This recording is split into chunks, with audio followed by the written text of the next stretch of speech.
Pak Agustino, dari 3 logam berat tadi, apa bahayanya? Yang pertama untuk PB, Kita mulai dari PB, timbal, timah hitam. timah hitam. Dia menimbulkan gangguan saraf ya, dan juga gangguan otak. Gangguan otak? Iya. Maksudnya gimana, Pak? Terutama buat anak-anak. Ya, menurunkan intelijensia. Oh, kecerdasan anak Kecerdasan- turun. Iya. Karena adanya timah hitam, timbal, PB di dalam tubuhnya. Iya. Kemudian raksa. Air raksa tadi juga menimbulkan gangguan saraf berupa tremor. Bahkan kalau seandainya lebih besar kandungannya bisa menimbulkan kematian. Tremor itu getar ya, Pak ya? Tangan bergemetar lah gitu. Kemudian gangguan hati juga dan lambung. Satu lagi, kadmium, CD. Kalau kadmium ini lebih parah lagi bagi kaum laki-laki. Ini juga harap hati-hati karena ini akan menurunkan kemampuan sel sperma. Oh, impotensi. Oke. Pak Agustino, dari ketiga logam berat ini, apakah ketiganya bersifat karsinogenik? Karsinogenik itu memunculkan penyakit kanker di kemudian hari. Iya, karena Tiga-tiganya? Tiga-tiganya. Karena ketiga logam ini akan berinteraksi dengan enzim yang ada di dalam tubuh kita. Logam-logam ini logam-logam berat yang akan menimbulkan reaksi dalam metabolisme sehingga mengganggu proses metabolisme tubuh kita. Dan kalau seandainya ini diendapkan terus-menerus, dia akan menimbulkan efek kanker karsinogenik.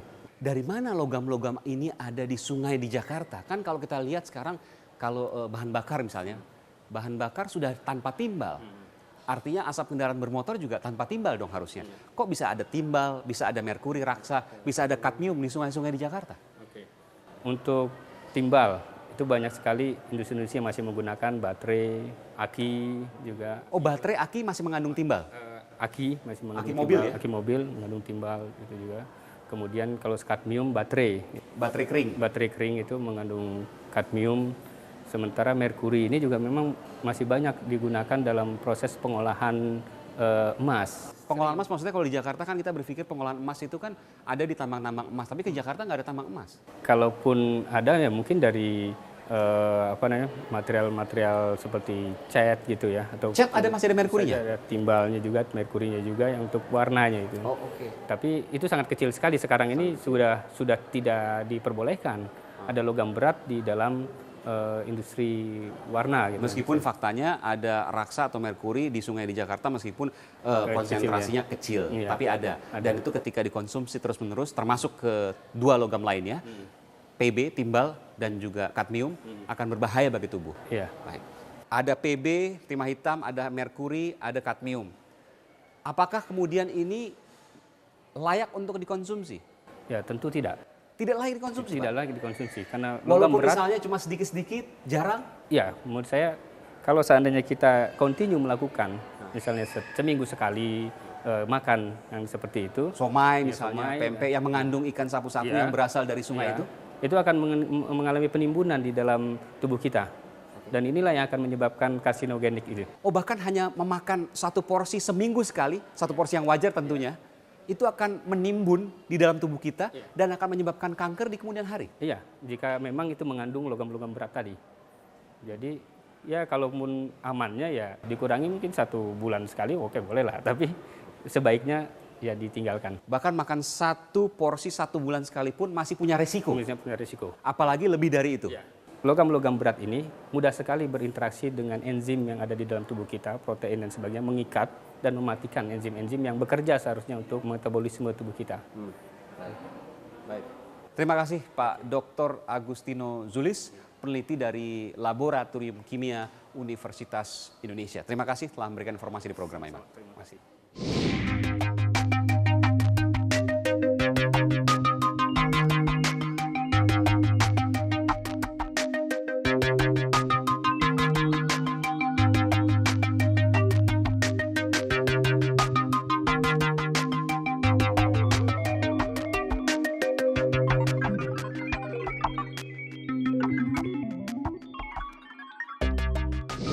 Saudara, saya sudah bersama dengan Ibu Teti Sihombing, Direktur Inspeksi dan Sertifikasi Makanan atau orang yang bertanggung jawab untuk mengawasi makanan, termasuk jajanan ya Bu? Betul. Iya.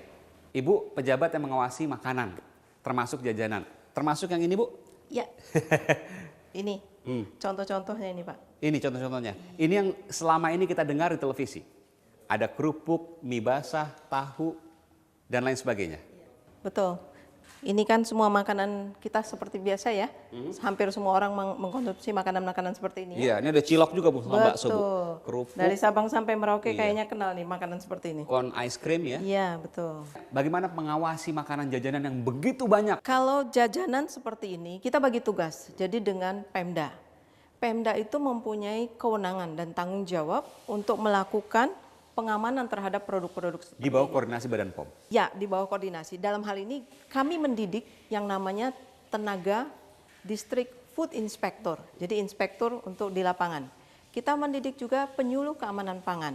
Mereka lah seyogianya yang turun ke lapangan, mengambil produk, memeriksa dan melakukan pengujian. Tapi dalam keadaan tertentu, kami dari Badan POM turun juga ke lapangan, mengambil sampel dan mengujinya. Kita perkecil di Jakarta Bu, karena Badan POM luas se-Indonesia. Saya ingin bertanya kepada Ibu Direktur Badan Pengawasan Obat dan Makanan. Sejauh mana Jakarta mendapatkan perhatian dari Badan POM? Kebetulan Badan POM sendiri ada di Jakarta. Di mana-mana kita tahu, Jakarta jadi barometer. Kita punya MOU dengan gubernur untuk mengawasi makanan. Termasuk makanan-makanan yang dijajakan seperti ini. Jadi ada pusat-pusat kuliner yang sekarang kerjasama dengan gubernur, kita melakukan pengamanan di sana. Dan kalau memang itu terbukti mengandung bahan berbahaya, ini kan contoh-contoh mengandung bahan berbahaya nih, kita minta untuk dimusnahkan. Memang kami belum pernah melakukan pengawasan secara khusus untuk ikan sapu-sapu. Mungkin ini menjadi inputan yang baik bagi kami. Setelah 11 tahun Ibu, Ya betul. apa yang salah dengan BPOM Bu?